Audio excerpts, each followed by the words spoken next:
अस्सलाम वालेकुम स्टूडेंट्स, कैसे हैं आप लोग। स्टूडेंट्स, आज हम चैप्टर नंबर 16 का नेक्स्ट टॉपिक डिस्कस करेंगे, पावर इन एसी सर्किट्स।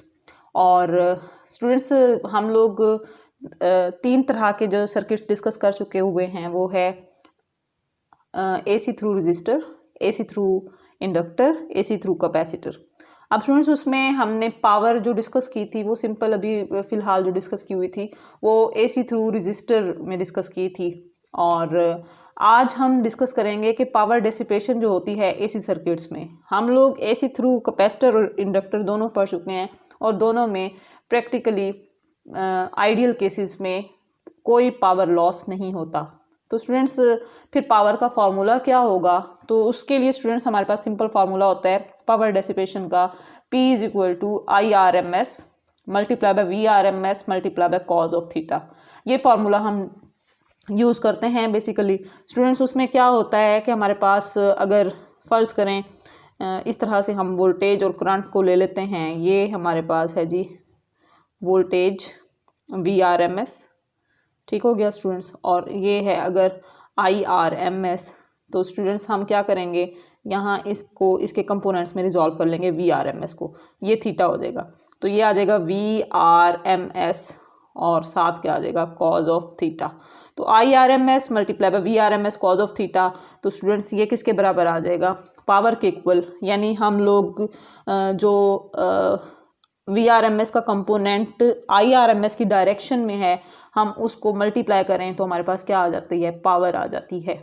अब स्टूडेंट्स, इसमें हमारे पास कॉज ऑफ थीटा क्या है? कॉज ऑफ थीटा को कहा जाता है पावर फैक्टर। ये आपसे ऑब्जेक्टिव में भी पूछा जा सकता है कि पावर फैक्टर अगर तो होता क्या है, और दूसरा डिफरेंट जो एसी सर्किट्स हैं यानी AC through register, capacitor, inductor में पावर फैक्टर कितना होता है वो अभी हम डिस्कस करते हैं। तो ये ऑब्जेक्टिव्स आपसे पूछे जा सकते हैं। तो स्टूडेंट्स चलते हैं एसी थ्रू रजिस्टर में। एसी थ्रू रजिस्टर में स्टूडेंट्स याद रखिएगा, मैं बार बार हर लेक्चर में दोहराती रहती हूँ, एसी थ्रू रजिस्टर में वोल्टेज और करंट इन फेज होते हैं। और मेरा नहीं ख्याल कि अब मुझे बार बार इसकी ग्राफिकल रिप्रेजेंटेशन बनानी चाहिए। मैं बार बार आप लोगों को बताती हूँ कि जब इस तरह की वेव फॉर्म हो आपके पास कि वोल्टेज और करंट सेम टाइम पे मैक्सिमम और मिनिमम को अप्रोच कर रहे हों इस तरह से, तो स्टूडेंट्स इस तरह की वेव फॉर्म जो होती है वो क्या होती है? एसी थ्रू रजिस्टर या फिर प्योर रेजिस्टिव सर्किट्स की। तो इसमें स्टूडेंट्स वोल्टेज और करंट इन फेज हैं। अब इन फेज का मतलब ये है कि इनका फेज डिफरेंस कितना होता है? 0 डिग्री। तो स्टूडेंट्स 0 डिग्री दरअसल क्या है? इनका फेज डिफरेंस। किसका फेज डिफरेंस? वोल्टेज और करंट के दरमियान फेज डिफरेंस कितना आ रहा है? 0 डिग्री। अब स्टूडेंट्स जब फेज डिफरेंस 0 डिग्री आ रहा है तो ऊपर वाले फार्मूले में हम लोग कॉज ऑफ थीटा की जगह पे हम क्या पुट कर देंगे? 0 डिग्री। और आपको पता है स्टूडेंट्स कॉज ऑफ 0 कितना होता है? कॉज ऑफ 0 स्टूडेंट्स होता है 1 के इक्वल। तो इस वजह से कॉज ऑफ 0 1 होने की वजह से पावर फैक्टर क्या होता है बच्चों? Cause of theta. Cause of theta कितना हो जाएगा? 1।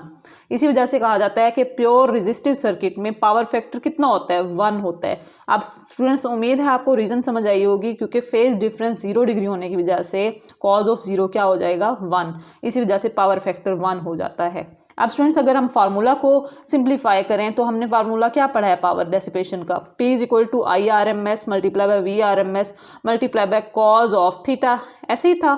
तो यहाँ पे स्टूडेंट्स कॉज ऑफ थीटा की वैल्यू हम क्या पुट कर देंगे? 1। तो याद आएगा IRMS मल्टीप्लाई बाय VRMS। यानी पावर लॉस हो रहा है स्टूडेंट्स। प्योर रेजिस्टिव सर्किट में पावर लॉस होती है in the form of heat, ये याद रखिएगा। तो डिफरेंट जो आप वायर्स वगैरह ले रहे होते हैं उसमें उन वायर्स का हीट अप हो जाना ये शो करता है कि पावर जो है वो लॉसेस हो रहे हैं, और वो किस फॉर्म में होते हैं? हीट की फॉर्म में। अब उसके बाद स्टूडेंट्स दूसरा हमारे पास है एसी थ्रू कैपेसिटर। अब एसी थ्रू कैपेसिटर में हम लोग अगर देखें तो स्टूडेंट्स याद रखिएगा फिर से वही बात, करंट क्या करता है स्टूडेंट्स? लीड करता है किसको? वोल्टेज को। तो current Leeds voltage bye 90 degree. तो स्टूडेंट्स इसका क्या मतलब है? फेज डिफरेंस कितना हो जाएगा? 90 डिग्री। अब यहाँ पे करंट लीड कर रहा है ये याद रखना है आप लोगों ने। ये स्टूडेंट्स बार बार मैं आपको ये बात बताती हूँ, ये ऑब्जेक्टिव पॉइंट ऑफ व्यू से भी बहुत इंपॉर्टेंट है। ये पूरे चैप्टर का यूँ समझे निचोड़ है।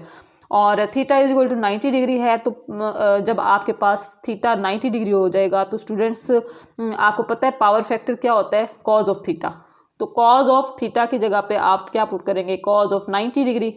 और कॉज ऑफ 90 स्टूडेंट्स हमेशा क्या होता है, 0 के इक्वल। इसका मतलब ये है कि AC थ्रू कैपेसिटर में जो पावर फैक्टर है वो कितना हो जाता है, 0 हो जाता है। इसका मतलब है स्टूडेंट्स कि पावर कितनी हो जाएगी, 0, जब हम पावर के फार्मूला में ये वैल्यू पुट करेंगे।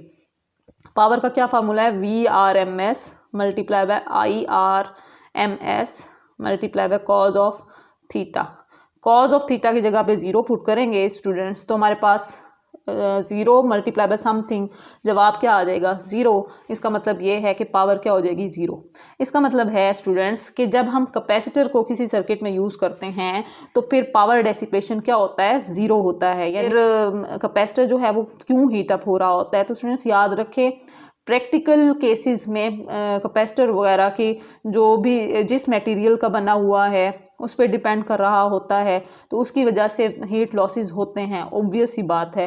ये जो केस हम डिस्कस कर रहे हैं ये आइडियल केस है, ये प्रैक्टिकल केस डिस्कस नहीं कर रहे। अब उसके बाद स्टूडेंट्स हम लोग नेक्स्ट लास्ट डिस्कस करेंगे AC थ्रू इंडक्टर के लिए कि पावर डेसिपेशन कितनी हो रही है या पावर फैक्टर कितना है। स्टूडेंट्स AC थ्रू इंडक्टर में हम देखें तो ये बिल्कुल रेसिप्रोकल यूँ समझ लें या अपोजिट समझ लें AC थ्रू कैपेसिटर का। करंट और वोल्टेज, लीड और लैग के हवाले से बात कर रही हूँ, बाकी फैक्टर्स के हवाले से बात नहीं कर रही मैं स्टूडेंट्स।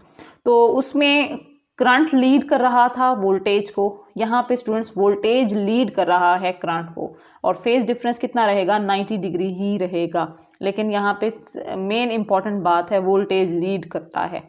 ठीक हो गया स्टूडेंट्स। और दूसरी बात थीटा 90 डिग्री, थीटा का मतलब स्टूडेंट्स क्या हुआ, फेज डिफरेंस। तो यहाँ हम लोग लिख लेते हैं फेज डिफरेंस हो जाएगा स्टूडेंट्स 90 डिग्री। तो स्टूडेंट्स आपको पता है कि पावर फैक्टर किसके बराबर होता है, कॉज ऑफ थीटा के बराबर। तो इसका मतलब है थीटा की जगह पे 90 डिग्री पुट करेंगे तो कॉज ऑफ 90 कितना हो जाएगा, 0। और जब हम पावर डेसिपेशन के फार्मूला में ये वैल्यू पुट करेंगे तो वो क्या है आपके पास, VRMS मल्टीप्लाई बाय IRMS और multiply by cos of theta. Cause of theta हो गया जी 0, यानी पावर फैक्टर कितना हो गया, 0। तो इसका मतलब है पावर कंजम्पशन क्या हो रही है, पावर डेसिपेशन क्या हो रही है, 0। तो स्टूडेंट्स इसका मतलब ये हुआ कि इंडक्टर में भी पावर डेसिपेशन नहीं हो रहा। ठीक है, यानी इंडक्टर जितनी पावर कंज्यूम करता है उतनी ही वापस उस सर्किट को लौटा देता है। ये आप लोगों ने AC थ्रू इंडक्टर में इसके एंड में मैंने इसको बताया भी था स्टूडेंट्स।